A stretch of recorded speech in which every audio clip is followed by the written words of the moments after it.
It was a quiet Saturday evening in Southside Atlanta, the sun dipping low behind rows of old repair shops and corner stores. The streets were almost empty, except for one man, Mr. Elijah Carter, an elderly black mechanic with silver hair and oil-stained hands, still working late in his garage. No one passing by that night could have guessed what was about to unfold, that a group of restless young men would walk into his shop and make a mistake they'd never forget. Because what looked like an ordinary old man fixing cars was actually a retired karate instructor with a past full of discipline, pain, and strength. But before we dive into this powerful story, tell me, where are you watching from? I love seeing how far our stories reach. And if you believe that respect should never depend on someone's age, color, or appearance, then make sure you hit that subscribe button, tap the bell, and stay with us till the end, because this story will leave you inspired, humbled, and proud. Now, let's begin the story of how a group of bullies learned that true power doesn't always wear gloves or raise its voice. Sometimes, it stands quietly under the glow of a flickering shop light. The day had started like any other in Southside Atlanta. The sun rose slowly over rows of red brick buildings, washing the quiet neighborhood in gold. The hum of early traffic drifted down Jefferson Avenue, mingling with the rhythmic clank of tools coming from a small garage at the end of the block. That garage was Carter's Auto Repair, a place everyone in the area recognized, not because it was fancy, but because it had heart. The front sign leaned slightly to the left, paint peeling from years of rain and sun. Yet, somehow, that imperfect sign stood proud, a symbol of endurance. Inside, among the smell of motor oil and the faint crackle of an old radio, stood Mr. Elijah Carter, a 68-year-old black mechanic with shoulders slightly bent from decades under car hoods. His silver hair glistened faintly under the fluorescent lights, his hands blackened with grease yet steady as ever. His denim overalls bore his name stitched in faded red letters, E. Carter. Elijah was the kind of man who spoke softly but carried an invisible weight of wisdom. He moved with deliberate grace, like someone who'd spent his life studying motion and control, because, in truth, he had. Long before he became a mechanic, Elijah had worn a white GI, not overalls. He was once a karate instructor, a disciplined fighter who trained police cadets and community youth in the art of balance, focus, and humility. But that was decades ago. Now, Elijah's dojo had become a garage, his students replaced by engines and spark plugs. Still, the discipline never left him. Even as he tightened bolts or replaced tires, his breathing was calm, rhythmic, a quiet meditation in every motion. A man built by discipline and love. Elijah wasn't always alone in that shop. His late wife, Margaret, used to sit by the open door, sipping sweet tea as she read her Bible. She'd tease him, saying, "You fix cars the same way you fixed our marriage. Slow, patient, and never giving up." They had been married 42 years before cancer took her away. When she passed, a part of the light in his eyes dimmed, but he never stopped showing up at the shop. Margaret used to tell him, "When you're lost, Eli, keep working. Work is prayer in motion." So that's what he did. Every day he worked. Around him, the neighborhood changed. The corner store that once sold penny candy now sold vapes. The families he'd known for years had moved out. New faces, new voices, but fewer smiles. Yet, Elijah stayed. Because loyalty, like respect, was something he didn't trade for comfort. Most people in the community respected Elijah. He had fixed their cars when they were broke, given free tune-ups to single mothers, and never turned anyone away. The mailman called him Coach, even though it had been 20 years since he last taught karate. Sometimes, local kids would peek into the shop, watching him work. Elijah would smile and say, "You see this wrench? It's not just a tool. It's like life. Turn it the wrong way, you strip the thread. But turn it right, you fix the problem. Always learn which way to turn. Those were his lessons, simple, wise, and spoken from a man who knew what it meant to fight battles most people never saw. But recently, things around Jefferson Avenue had grown tense. A new group of teens had been drifting around, loud, restless, always moving in packs. They called themselves the Iron Hounds, a small street crew trying to make a name through intimidation. They weren't evil kids, not really. Just angry, lost, and chasing something they didn't understand, respect. They rode dirt bikes up and down the block, revving engines, throwing insults, and laughing when people crossed the street to avoid them. And when they passed Carter's auto repair, they always noticed the old man who never flinched. The one who didn't look scared. To them, that made Elijah a target. "Look at this old dude," one of them had once said. "Still working in that dusty shop like it's 1980. Probably don't even know what Wi-Fi is." They'd laugh, tossing soda cans near his door before speeding off. Elijah never reacted. He'd just keep working, his calm demeanor disarming in its silence. But silence often offends the loudest people. And one hot Thursday afternoon, as the air shimmered above the asphalt and the sound of Elijah's jazz radio floated into the street, the Iron Hounds decided to step inside his shop. They thought they were just going to have some fun. But what they were walking into was a lesson that would stay with them for life. It was late afternoon when the trouble began.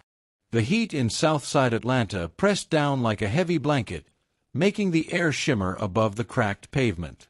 The sound of distant sirens faded into the hum of cicadas.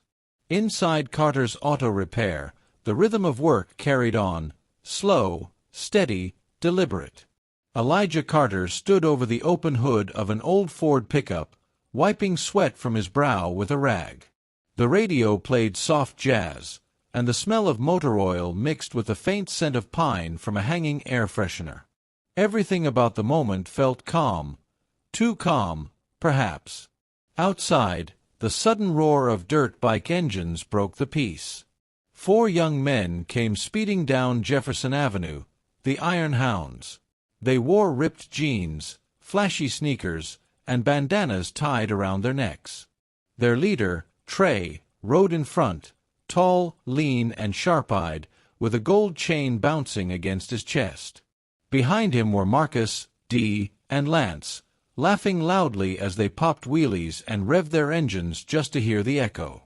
They stopped right in front of Carter's auto repair, the bikes idling loudly. "Yo, check this out," Trey said, smirking.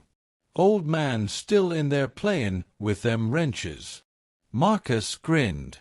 "Bet he don't even know what a hybrid is. Probably thinkin', this is still the 70s. The boys laughed, their voices carrying over the sound of Elijah's jazz. Inside, Elijah heard them. He looked up from his work but said nothing. He simply turned down the radio a notch, wiped his hands, and continued tightening the bolts on the engine. That quiet confidence irritated Trey.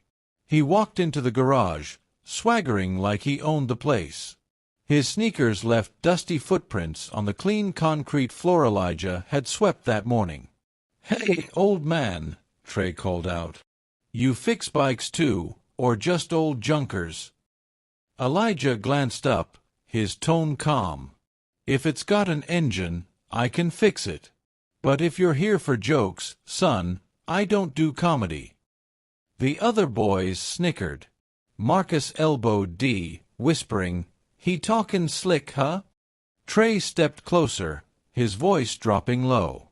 "Nah, we just checkin' out your little shop. Don't get many customers, huh? Must be tough, all alone in this dusty place." Elijah looked at him, really looked, and said quietly, "Son, you can tell a lot about a man by the way he treats someone who can't fight back." The words hung in the air like smoke. The boys froze for a second, unsure how to respond. Then Trey laughed, brushing it off. "Fight back."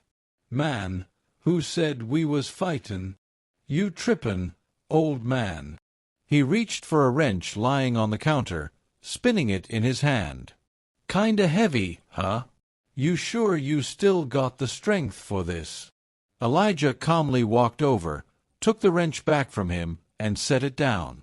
"Strength comes from respect," he said softly. "And that's something no one can hand you." Marcus muttered under his breath, "Man, this dude sound like one of them old kung fu movies." They all burst into laughter. But Trey wasn't laughing anymore. He was irritated by Elijah's composure. The way the old man's calmness made him feel small. People like Trey thrived on fear, and Elijah wasn't giving him any. So Trey decided to push harder.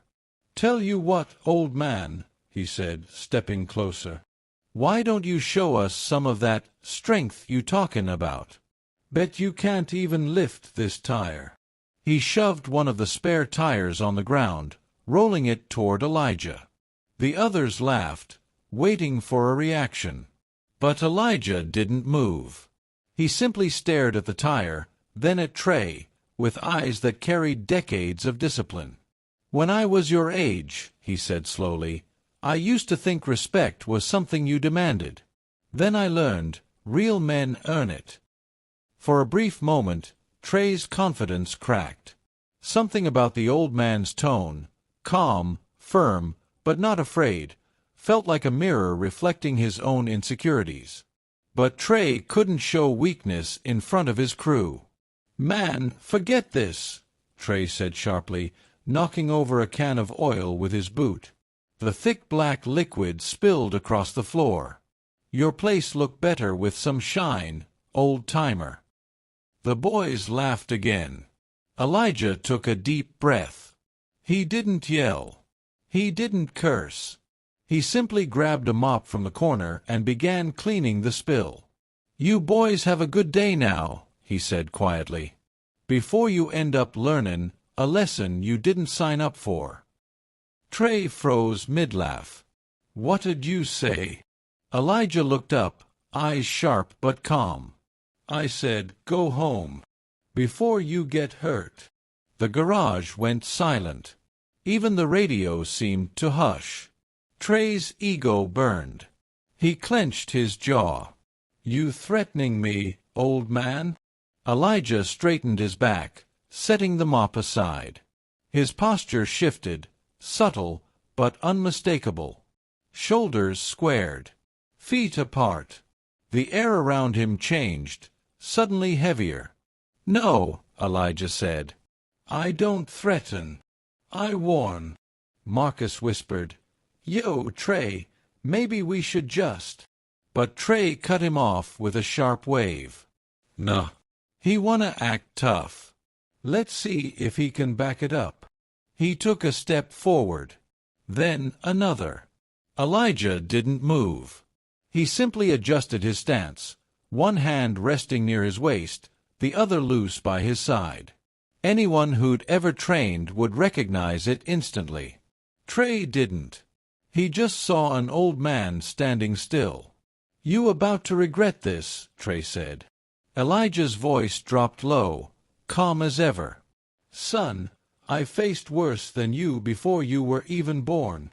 The boys exchanged glances. The tension thickened. That's when the first move came. And everything, every breath, every sound, changed in an instant. The shop fell silent, except for the soft hiss of the oil spill spreading slowly across the floor. The air was thick, that kind of stillness that comes right before a storm. Trey squared his shoulders, puffing out his chest. "You think you can scare me, old man?" he snapped. Elijah didn't answer. He just looked at him with that same quiet calm, the kind that made the loudest person in the room feel small. Trey mistook that silence for weakness. He took another step forward, then another, until he was right in Elijah's face. The smell of sweat and motor oil filled the air. "Say something," Trey barked. You gonna talk all that respect, junk, and just stand there? Elijah's eyes didn't flinch. You've got anger in you, son. But anger without control is just destruction, and destruction always comes back to its maker. That line struck something deep, but Trey pushed it away with another laugh, louder this time, trying to drown out the sting. Man, you watch too many kung fu movies. He swung his arm, a fast, sloppy shove meant to knock the old man off balance.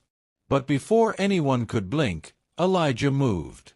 It was subtle, one step to the side, a quick motion of his wrist, and suddenly Trey's arm was twisted behind his back, his body bent forward. No brute force. Just pure technique. What the how did? Trey stammered, pain flashing across his face. The other boys froze, their laughter dying instantly. Elijah held him steady, but his tone was calm, almost fatherly. Son, strength isn't about hurting people. It's about knowing when not to. Then, just as quickly, he released Trey's arm. Trey stumbled forward, grabbing his shoulder in disbelief. Dee's eyes widened. Yo, what was that? Elijah turned slowly to face them, his stance still grounded, centered, the posture of a man who'd spent years teaching discipline. Karate, he said quietly. I taught it for 30 years. Not to fight, to prevent fights. The garage was silent again, except for the faint buzz of a flickering bulb overhead. But Trey's pride couldn't let it end there. He straightened up, face red with embarrassment. The idea that an old man had just outmaneuvered him in front of his crew burned deeper than any bruise. Nah, Trey growled, rubbing his arm. You just got lucky. He swung again, this time harder, faster. But Elijah shifted his weight, sidestepped, and lightly tapped Trey's wrist. The motion was fluid, almost elegant. Trey's momentum turned against him, sending him off balance once more. In the same motion, Elijah gently pushed his shoulder, guiding him down. Trey hit the floor, not hard, but enough to feel it. Marcus took a step forward, fists clenched. Yo, you can't do that to him. Elijah raised his hand, calm and steady. Don't. You'll only embarrass yourselves more. His voice wasn't angry. It wasn't mocking. It was controlled. And somehow, that made it even more intimidating. The boys looked at each other. Their leader, the one they looked up to, the one who talked tough, was on the ground, breathing heavy, unable to understand how he lost to a man nearly 3 times his age. Trey stood slowly, chest heaving. You got some nerve, old man, he hissed. Elijah tilted his head slightly. You came into my home, disrespected me, and now you're angry I didn't let you break it? That's not nerve, son. That's principle.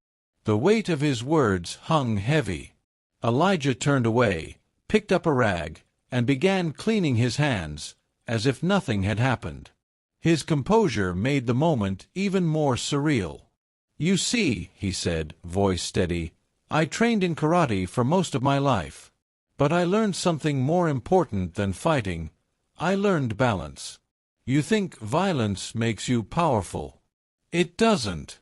Control does. He paused, looking each boy in the eye. One day, when you've lost enough, you'll understand that. The shop was dead quiet now. Even Trey, still burning with pride, couldn't find the words. For the first time, the boys weren't looking at Elijah as some frail old man. They saw the strength beneath the wrinkles, the discipline behind his silence. They saw power, not the kind that shouts, but the kind that commands. And it terrified them.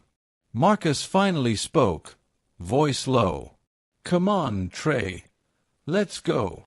Trey hesitated, glaring at Elijah, but deep down, he knew this wasn't a fight he could win, not because of skill, but because he'd already lost his dignity. He turned to leave, mumbling under his breath, "You got lucky, old man. Don't think this is over." Elijah didn't respond. He simply said, "Respect is always over, the moment you choose pride instead of peace." The boys stepped out, engines revving, tires screeching as they sped down Jefferson Avenue. Elijah stood there in silence for a long moment. Then he turned off the radio, letting the stillness of the shop settle again. He bent down, picked up the spilled wrench, and whispered to himself, "Margaret, you were right. Some folks just need a lesson life forgot to teach." Outside, the sun was beginning to set.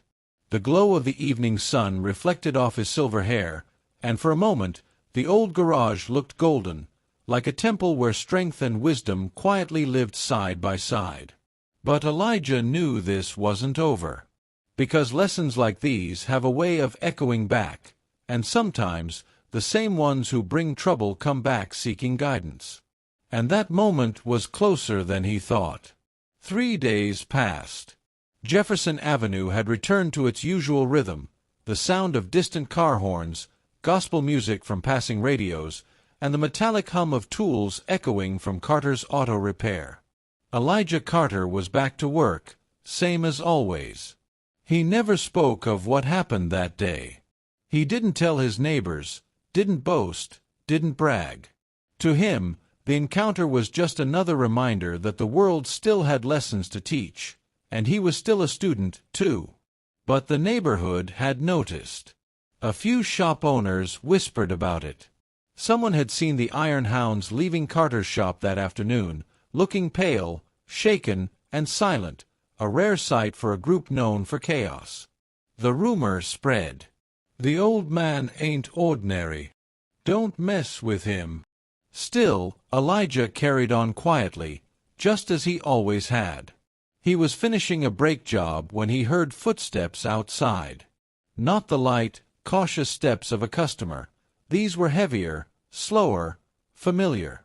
When he turned, he saw Trey, standing at the doorway.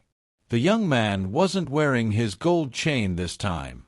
His usual swagger was gone.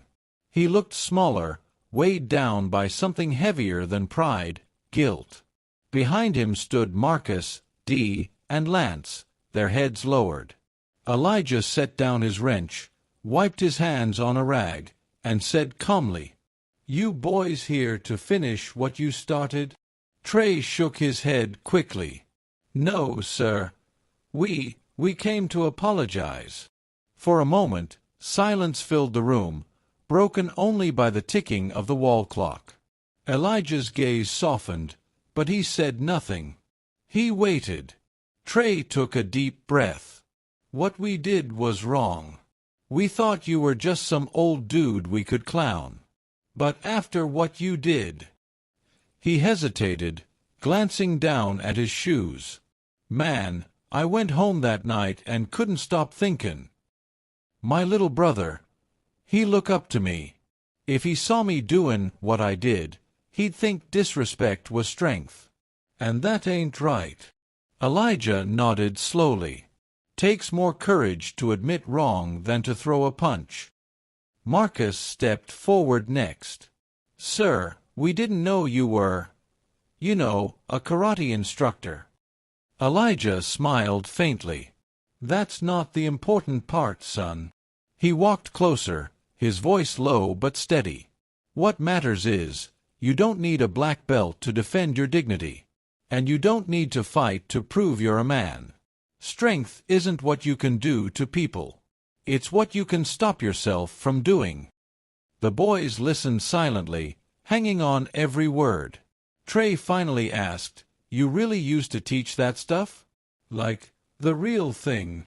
Elijah chuckled softly, motioning toward an old framed photo on the wall. It showed a younger version of him, dressed in a white GI, surrounded by students of all ages, black and white belts tied proudly around their waists. "That was me, long before I opened this place," he said. "I taught for years. Kids from this very neighborhood. Some went on to become police officers, some became teachers, some just became better men. He looked at Trey. I stopped teaching after my wife passed. The dojo felt empty without her laughter in the next room. Trey's expression softened. I'm sorry, sir. Elijah nodded. Thank you. But I think maybe she'd be happy to know the lessons still live on, just in a different way. He turned toward his tool bench, pulled out a small box, and opened it. Inside was a folded white belt, worn, slightly stained, but still neatly tied. Here, Elijah said, handing it to Trey. This was one of my beginner belts. I kept it to remind myself where I started. Trey's eyes widened. I can't take this. You can, Elijah replied, because every man deserves a new beginning. You're not your mistakes, son. You're what you choose to learn from them. The boys stood quietly, humbled. For the first time, the Iron Hounds didn't look like a gang. They looked like lost young men who had finally found someone to show them direction. Trey clutched the belt like it was something sacred. Thank you, Mr. Carter.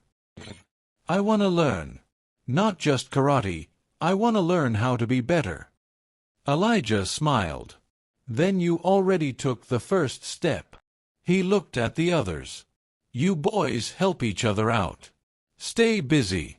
Fix cars, clean up the block, do something good with those hands. Idle hands cause trouble. Working hands build peace. The four of them nodded, a quiet determination shining through their eyes. As they turned to leave, Trey looked back once more. You think you could maybe teach us sometime? Like real lessons? Elijah chuckled softly, picking up his wrench again. You show up early tomorrow morning, before the heat sets in, and we'll see if these old bones still remember how. The boys grinned. For the first time, they called him not Old Man, but Sensei Carter. That evening, as the sun sank below the skyline, the once lonely shop on Jefferson Avenue echoed with something it hadn't heard in years: laughter. Trey and his friends were sweeping the floor, moving tires, learning how to work with their hands. And Elijah watched them quietly, the faintest smile playing on his lips. He felt something he hadn't felt in a long time: purpose. And though he never said it aloud, he could almost hear Margaret's voice again, soft and proud. See, Eli, you never stopped teaching. You just needed new students. The moment the first fist connected with Elijah's jaw, time seemed to slow. The old man stumbled back a step, hand rising instinctively to his face, not out of fear, but out of disbelief. He hadn't been in a fight in decades. The last time he threw a punch, his hair had still been black and his knees didn't ache with every storm. But some things, once learned, never die. Elijah looked up at the gang, and in that instant, something ancient flickered in his eyes, a calm, burning focus that none of them had seen before. You boys made your first mistake, he said quietly, wiping his mouth. Dre smirked. And what's that, old man? You thought I was weak. The next second, Elijah moved. It wasn't fast in the way young fighters moved, wild and explosive. His movements were fluid, precise, controlled. Dre swung again, but Elijah shifted his body just a few inches to the left, and the punch cut through empty air. In a single motion, Elijah grabbed Dre's wrist, twisted it downward, and swept his legs. The gang leader hit the concrete hard with a thud, gasping as air whooshed out of his chest. Yo, what the? Jamal shouted, stepping forward. Elijah turned to face him, posture low, balanced, not like a man defending himself, but like a teacher stepping into a familiar stance. Jamal rushed him, throwing wild punches. Elijah ducked under the first, blocked the second with his forearm, and countered with a palm strike to the boy's chest. Jamal stumbled back, wheezing, clutching his ribs. The rest of the Iron Hounds froze. None of them knew what to do. The old man they had mocked was moving like a professional fighter. No, like a master. Elijah's voice cut through the silence. Leave. All of you. Before someone really gets hurt. But pride was a dangerous thing. Rico, the youngest of the group, lunged with a crowbar. Elijah sidestepped, grabbed the bar mid-swing, twisted Rico's arm behind his back, and gently, but firmly, took him to the ground. The crowbar clattered away. "You could have broken my arm," Rico cried. "I didn't," Elijah said, letting him go. "But I could have." He straightened up slowly, his breathing steady, gaze fixed on Dre, who was now standing again, face red with anger and humiliation. "What are you?" Dre spat. Elijah's lips curled into the faintest smile. A mechanic who used to teach karate to people who thought they were tough. The words hung heavy in the air. From the corner, Jamal muttered under his breath, "Man, this dude's some kinda kung fu grandpa." The tension broke as Elijah bent down to pick up his rag, wiped the grease from his hands, and said quietly, "You boys came here to break something. Instead, you learned something. Now get out of my shop." For a long moment, no one moved. Then Dre, clutching his side, nodded to the others. "Come on," he said gruffly. "We done here." They backed away slowly, glancing over their shoulders as they disappeared down the block. The garage was silent again, only the hum of the old jazz radio filling the air.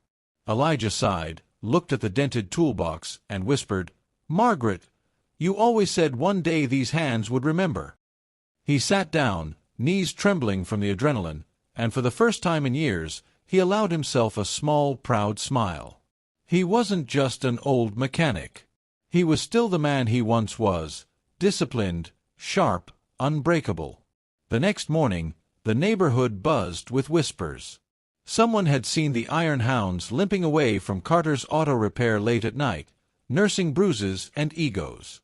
Others said the old man had single-handedly taken down 5 of them. By sunrise, the story had already spread through Jefferson Avenue. Old man Carter isn't just a mechanic, he's something else. But Elijah didn't care for gossip. He arrived early as always, sweeping the floor, tuning the radio, and opening the big garage door to let the morning light pour in. The bruises on his knuckles ached, but his heart felt strangely at peace. As he poured himself a cup of black coffee, he looked around his shop, the same tools, the same smell of oil and metal, yet everything felt different. For the first time in a long time, he felt alive again. Just before noon, the sound of footsteps broke the quiet. Elijah turned to see 3 figures standing at the door, Dre, Jamal, and Rico. They weren't swaggering or laughing this time. Their bikes were nowhere in sight. Instead, they stood awkwardly, heads low, hands stuffed into their hoodies. Elijah set down his mug. "You boys here to finish what you started?" Dre shook his head quickly. "Nah, sir. We came to talk." The word "sir" caught Elijah off guard. He motioned for them to come in. Dre stepped forward. "Look, man, we didn't know. We thought you were just some old dude who ran a busted garage. We didn't mean to disrespect you like that. We were just lost," Elijah said gently, finishing the sentence for him. Dre nodded. "Yeah, lost." There was a long silence. The only sound was the faint crackle of the radio playing Miles Davis. Then Elijah asked, "You boys ever fixed an engine?" They exchanged glances. Jamal shrugged. "Can't say we have." Elijah picked up a wrench and handed it to him. "Then it's about time you learned." They stared at him, confused. "You mean you're gonna let us work here?" Rico asked. "I ain't lettin' you. I'm teachin' you," Elijah said firmly. "You break something, you fix it. You come late, you go home. You show respect, you get it back. Fair." For a moment, they didn't know how to respond. Then Dre managed a small smile. "Fair." Over the next few weeks, things changed on Jefferson Avenue. The iron hounds stopped hanging on corners. Instead, they were at Carter's auto repair, learning how to change tires, fix engines, and, more importantly, learning discipline. Elijah didn't go easy on them. He made them scrub floors, organize tools, and listen to stories about patience and focus. He told them how martial arts wasn't about fighting, it was about control. About knowing when not to strike. At first, they rolled their eyes. But as the days passed, something in them shifted. They started showing up on time. They greeted Elijah with respect. They even brought him lunch sometimes, jokingly calling him Sensei Carter. Neighbors noticed too. The street felt safer, quieter. One afternoon, Mrs. Jenkins from across the street brought a basket of cornbread and said, "You're doing God's work, Mr. Carter." Elijah chuckled. "Just fixin' engines, ma'am." But deep down, he knew he was fixing more than that. A month later, Elijah stood outside the shop, wiping his hands on a rag as the sun dipped behind the skyline. Dre and the boys were locking up, laughing as they cleaned tools. "Hey, Mr. Carter," Dre called. "You ever think about teaching karate again?" Elijah smiled softly. "Maybe one day. But right now, this shop is my dojo." They all nodded, understanding the meaning behind his words. As the last light faded, Elijah turned toward the photo of Margaret hanging near his workbench. He whispered, "You were right, love. These hands still have a little purpose left in them." The radio played a gentle jazz tune as Elijah closed the shop door. For the first time in years, he didn't feel alone. He had students again, not in a dojo, but in life.